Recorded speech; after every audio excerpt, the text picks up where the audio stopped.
at 21.6%. Hi everyone and welcome to the new video. Did you know that there is a software-defined radio that costs only $50 and that allows you to receive almost all signals from the broadcast stations to the Iridium satellites? This radio is made in the form of USB dongle. It works with Windows, Linux, macOS and Android, so it works everywhere. And in this video I will show how to use it. This is an improved version compared to the previous version V3. It has an internal up converter, it has a better filtering. Let's hit dissipation. This radio also allows us to receive a huge variety of signals, broadcast stations, IoT, DRM, DAB, Tetra, airband. You can even make your own flight radar local website. You can receive satellites data, and all this for only $50. So it would be fun to see it in action, and without further ado, let's jump into the test. First, let's make a small unboxing and I will show what's in the package. First one is antenna. It's not very suitable for short waves, but it is good enough for higher frequency bands, as we will see. This is a small telescopic antenna. Similar ones were used on all TV receivers, if someone remembers this. First I will screw the rods in. In theory we can even adjust the length to get a resonance frequency, but for this test it's not important. By the way, if you want to see the measurements of this antenna with the SVR meter, write in the comments below. I can do it in the next video. Also, we can see a tripod mount. It's a simple tripod that is okay for indoors use. But of course, if you want to use it outdoors where it can be windy, it's better to use a bigger photographic tripod. Also, we can see this window mount. Honestly, I don't know how reliable it is, but it's probably okay for the short time. So if you want to put temporarily the antenna on the window, it looks good enough. The receiver itself is small and compact, as we can see. It's not a transmitter, obviously, it can only receive. There are different types of SDR radio, like Lime SDR, that they can also receive and transmit, but this is a receiver only, and obviously the price is smaller. There are two types of the radios on the market, with the old USB port like this and with the USB-C port. I have this old version. Technically it works okay, there are adapters for that, so it's not a problem. And the last package is a satellite L-band antenna. This is sold separately, its cost is about $70 US. I also have a previous version that was much smaller in size, so this one should have a better gain, and in this video I will show it as well. So let's get started with the reception. I am using a Mac mini computer, so I will be using SDR++ software. Most of Windows users have SDR Sharp. Both are okay for our needs, they support RTL-SDR. First we can select the radio receiver from the list. It must be connected via USB, of course. And then we can select the bandwidth, we can select the modulation type, and then we can just press start, and it will start working. One of the advantages of the software-defined radio that the radio receiver provides only the data stream, and the decoding itself is going on the computer. It's much more flexible.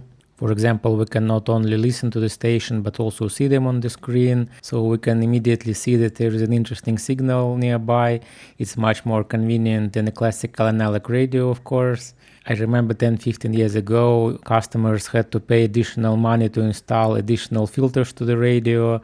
In the software-defined radio, all processing is going in digital form, so we can adjust the filter as we want. It's much more easier. Possibility happening during the games. It's the same with it's just people are using their. I think what I'm trying to say here is even though this review I will start with low frequencies, lower than 30 MHz, but this antenna is not very suitable for that, so I will be using a magnetic loop antenna. First I will show the difference, it's pretty remarkable. Now the standard antenna is connected, and as we can see there are practically no signals. This is a broadcasting band, and we can see only the carrier frequencies of the most powerful stations. And now I will change the wire to the active magnetic loop antenna. This antenna has a low noise amplifier, and also magnetic loop antenna is less sensible for the electromagnetic noise in the apartment. As we can see, it provides much cleaner and much more powerful signal. So for the lower frequencies, lower than 30 MHz, I highly recommend to use another antenna, not a standard one. As we can see, standard one somehow works, but the reception quality is not very good. Now let's see what signals we can find. Okay, let's get started. First I will show which parameters I use. As I mentioned before, I am using SDR++. Here I selected my radio, I selected 2 MHz bandwidth, but I enabled decimation. It allows us first to increase the dynamic range, and second we have a smaller bandwidth here, so it's easier to see the signals. Here I can also adjust the gain. As we can see, it is changing. I can also disable automatic gain. So sometimes this is useful, sometimes this is useful. And now let's see what we can get. This video is not scripted, so I don't know what I will see. We will see it together. I will also try to decode some digital signals if we will find them. Let's get started.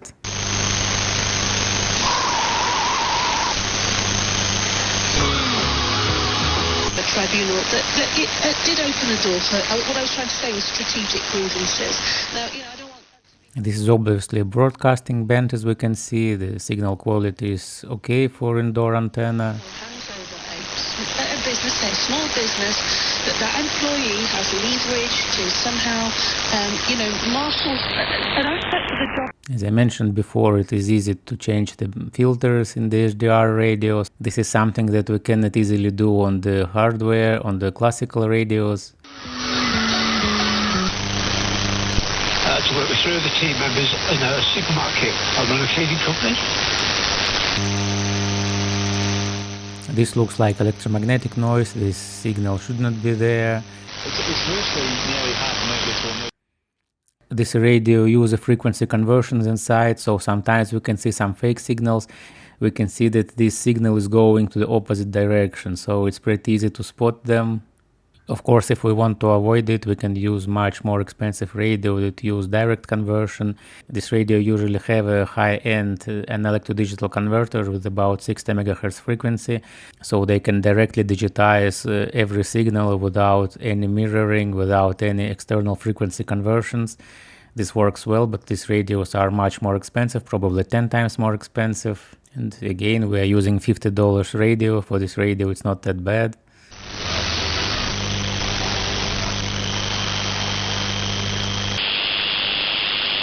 This is probably just an electromagnetic noise from my home equipment. It does not look like a real signal.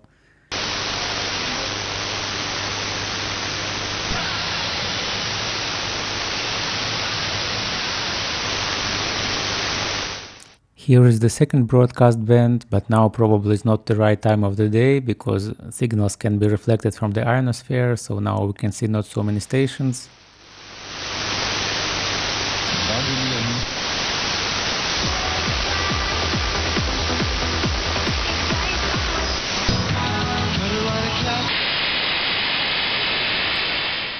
This is a probably digital modem, something like ODFM.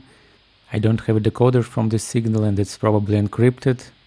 Even in the time when there are lots of digital communications, there are still shortwave modems active.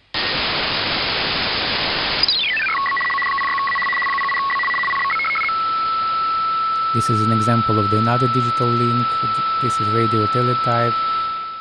I can try to decode it, though I'm not sure if it works, but let's try. First I need to change the output to the virtual audio card. Next I open FLDG application.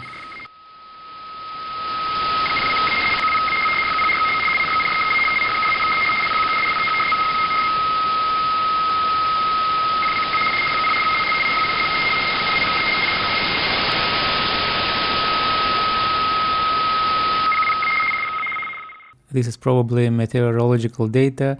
As we can see, it's not encrypted and it can be decoded, so it's pretty interesting.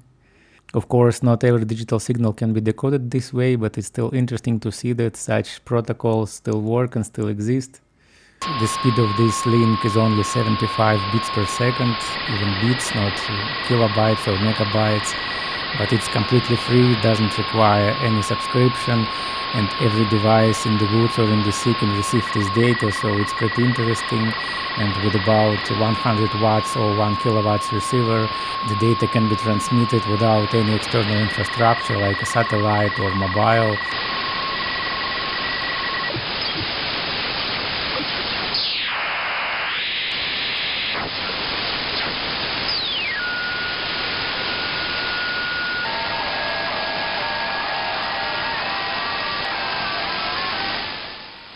This is another interesting band. Apparently it's a pirate band where people just putting some music there. First I thought that it's a digital signal, but then I remembered and I read about this 6.66 frequency.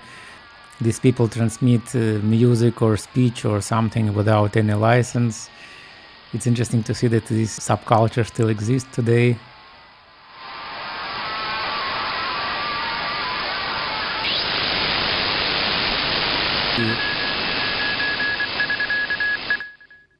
As we can see here, this is a Morse code. It's also interesting that it is still in use. Probably this is the automated station as well.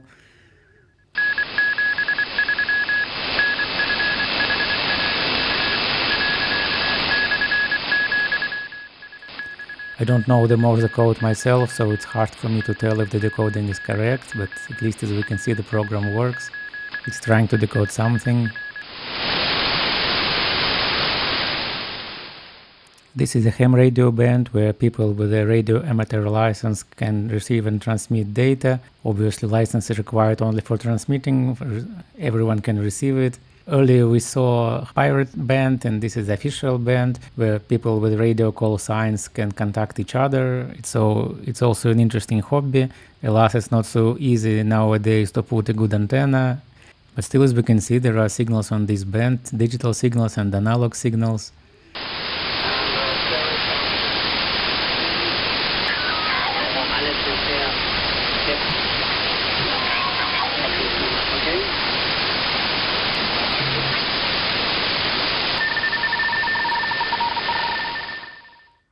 As we can see, here is another teletype signal.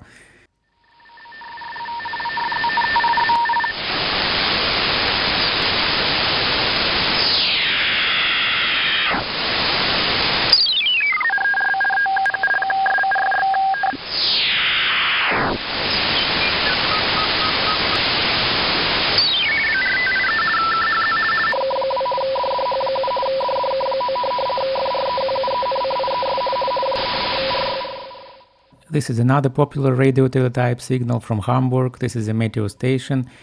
This is also interesting to see how it works. The station exists for many years.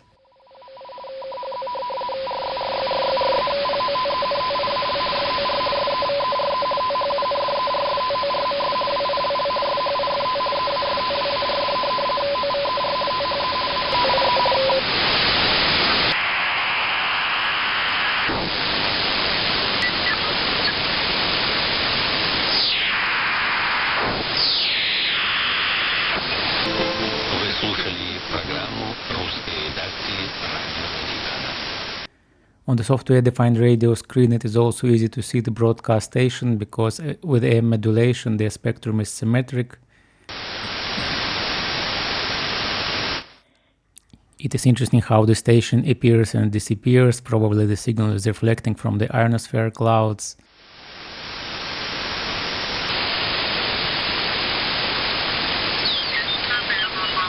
Visibility 10 kilometers or more. Cloud, ceiling, overcast at 600 feet. Cloud, ceiling, overcast at... As we can see, here is a meteo station. It's probably transmitting the current weather to the airplanes. Cloud, scattered at 1,000...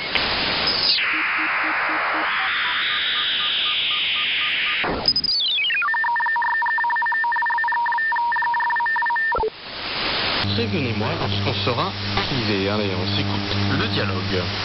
D'accord, c'est d'accord, tout simplement.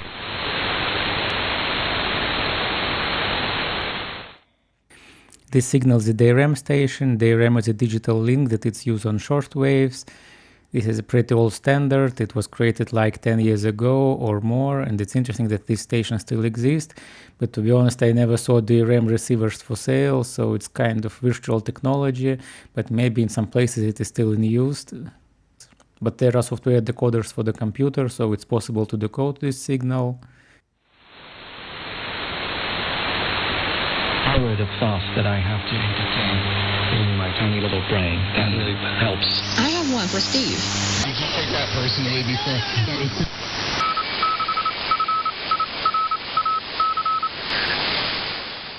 This is another ham radio band. As we can see, there is a high activity now. And also we can see lots of digital signals that can be decoded via the laptop.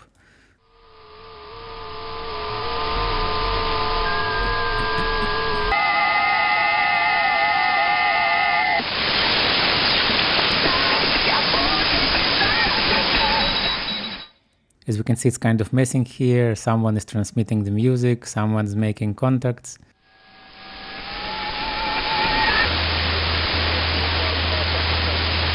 Papa 7, Mike Whiskey. Sugar Mike 5 shots, there's no Floridos in. By the way, it is illegal to transmit music on the ham radio bands. These bands only allowed for experimentations or for connection via the amateur radio stations. Sierra Papa 7, Mike Whiskey. Sierra Papa 7, Mike Whiskey. Sierra Mike 5, Foxtrot Whiskey, Whiskey. These radio operators are using phonetic alphabet because, as we can see, when the signal is noisy, it can be pretty hard to read the call sign, and with the phonetic alphabet like Alpha Whiskey Bravo, it's much easier to understand the letters.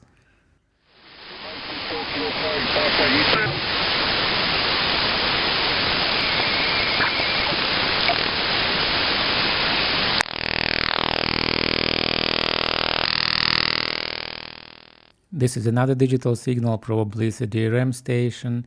I don't know if there is a DRM decoder for Mac. If someone knows, please write in the comments below.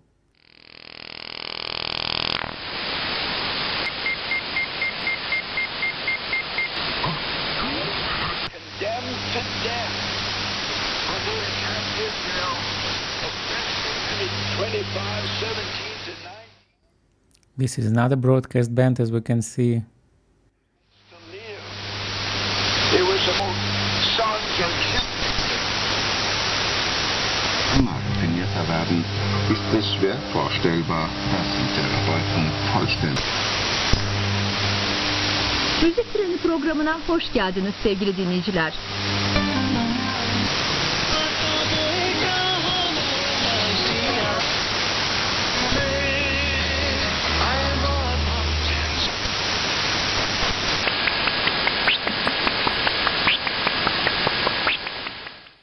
As we can see, there is a pretty interesting variety of digital signals.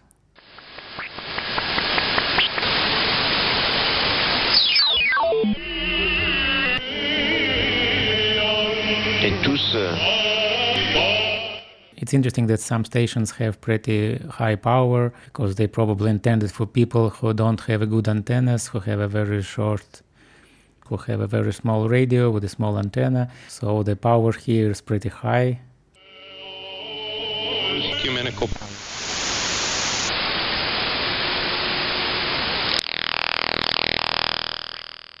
This is probably another DRM station. If you want to know more details about DRM, write in the comments below and I can make a separate video. It's an interesting standard.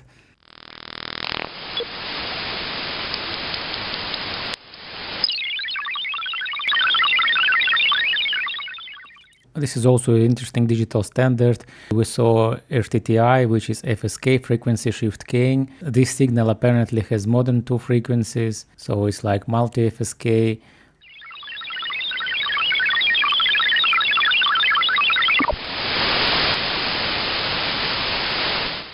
It's interesting that the amount of DRM stations is pretty big, so apparently some people use it. First time I saw it more than 10 years ago and they are still active. Okay, I think viewers have a good impression about medium waves and short waves. Now I will disconnect the magnetic loop antenna and will connect the standard antenna and we will see the higher bands.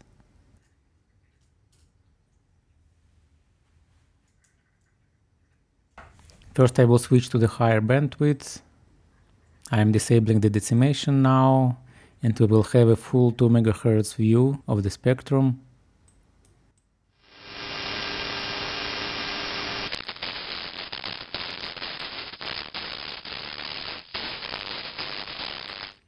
And now we can see the beginning of the broadcast band. We can see that signals are much wider. Obviously I need to select wide FM modulation.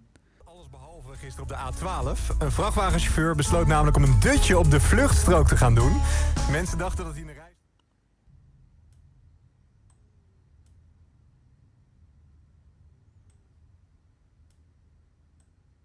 It is also interesting to see how different is the level of different stations. Probably they are transmitting from different places, of course. And probably some stations transmit in mono and some stations transmit in stereo. It's also interesting to see how synchronously stations change when they play music. We can almost see the rhythm on the image, on the spectrum. For copyright reasons I cannot play music here, but we can get the idea.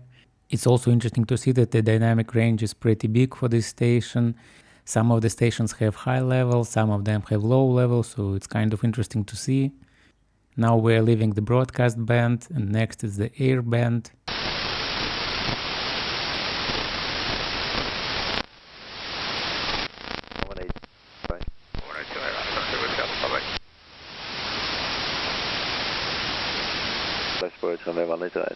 Right, heading 155, clear line left, 1 right, make Alpha. 60 Charlie 1's level, speed to 20. Speed to 21's level, connect 60 Charlie. Air France 28 Romeo Papa, runway 24, cleared for takeoff, bye bye. Clear takeoff 24, France 28 Romeo Papa, you have a wind check please. 200, man, Gusman 6. Thank you, bye bye. Bye. 5, clear Thales for runway 18 right.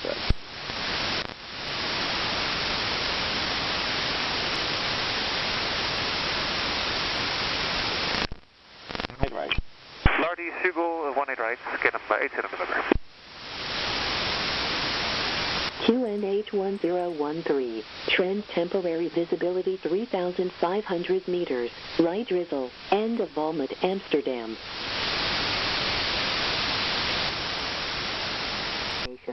Schiphol, Friday, November 28th, from 1420 till 1500 UTC. Expect landing runway 18 right for traffic from River and Sugal. Landing runway 18 center for traffic.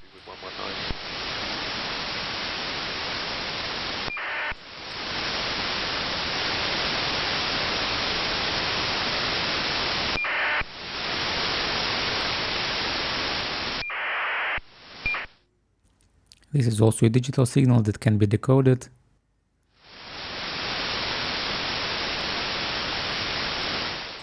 And now we're leaving the airband, and nearby the airband there is a satellite band. Here we can receive NOAA satellites, but this satellite has an orbit, so we need to know the exact time when it's there. And there is a table of line, of course, so if you want to know more, I can make a separate video about that. Write in the comments below, and we will go forward. The next interesting band I want to show is 433 MHz. It's more intended for IoT devices, for sensors. As you can see, it's a pretty active band. There are lots of things going on there. Of course, we cannot listen it by the naked ear, let's say. I mean, we can, but we will not get anything.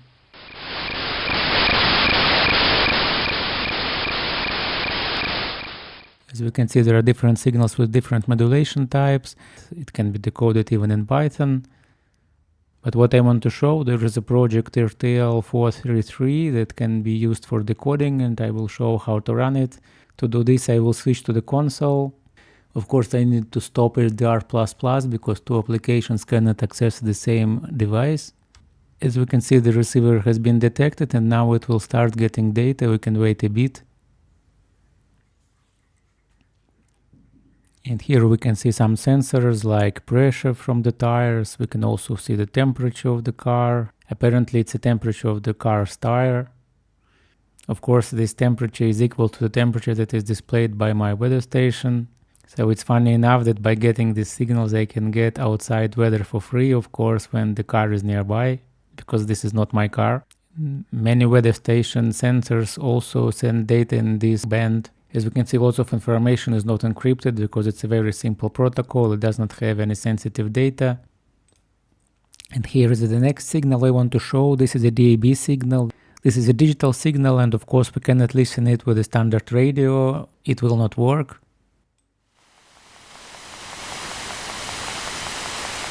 Of course, we cannot listen the digital signal with the standard radio, but this is the power of the software-defined radio, that signals can be decoded in the software. And I will show how to use it on Mac. There is a software decode for Mac, it's called Velle. Alas, the choice of applications for Mac is pretty limited, and the last version for Mac was updated in 2022.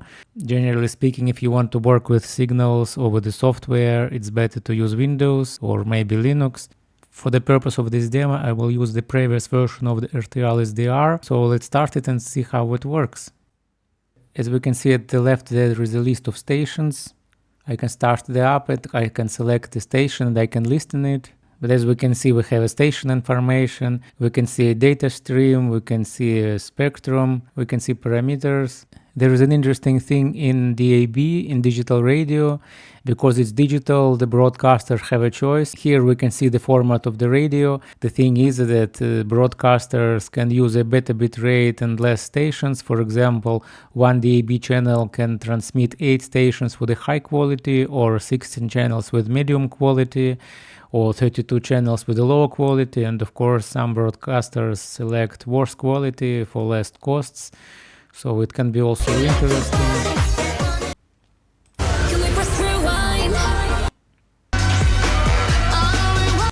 Was written there, so did you tell him what you would?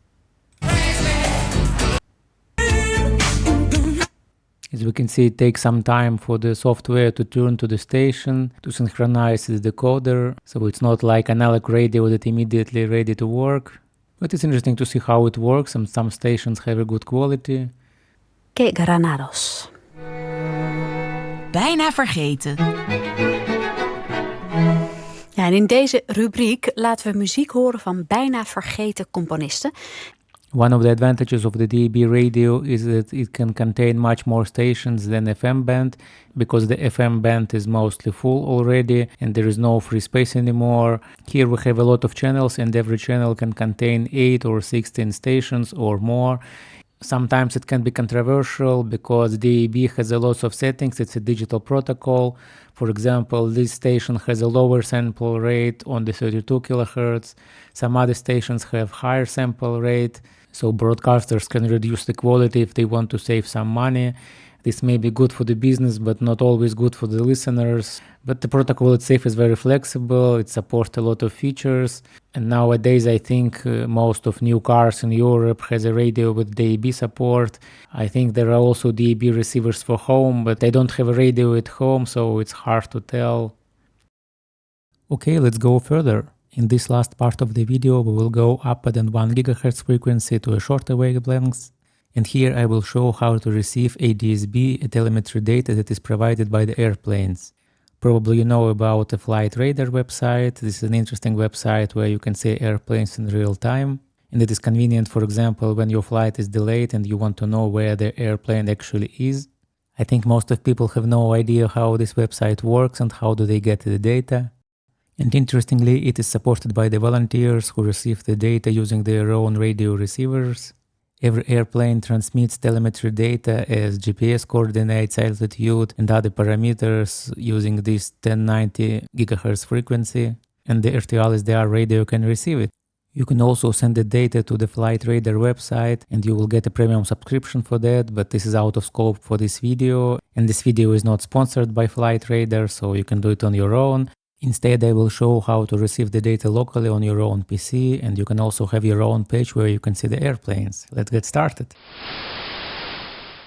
As we can see, I tuned the radio to the 1.90 GHz frequency, so now we're on the high frequencies band, we are higher than 1 GHz. Of course, we cannot listen it because it's a digital signal, but this is a signal where the airplanes transmit the data. And to decode the data, I can use an open source decoder, so I will switch to console again now, and we will see how it works. I'm starting the radio in the interactive mode, and we can see some data already. As you can see, the radio received 300 messages from this particular airplane. Now I opened the website with this address. As you can see, it's localhost with the port 8080. And as we can see, I can open the map. I live not so far from the airport. And as we can see here, there are some airplanes. I can zoom it a bit. Of course, the interface is not so polished as the official Flight Radar website. And as we can see, the app works. We can see the list of airplanes. We can see them flying. And we get our own data from our own receiver. So it's an interesting application for the RTL-SDR. And that's it for this video. Thanks for watching. As we can see, this radio is a very interesting piece of hardware. Of course, it's not the best radio in the world, but for this price, it's great. And if you're a beginner or if you want to know more about the radio, but you don't want to spend a lot of money on it, it's a good choice. I was going to show the satellite L-band as well, but this video is already too long, so I will put it in the part 2. If you want to know about the decoding of the particular signals, feel free to write in the comments below.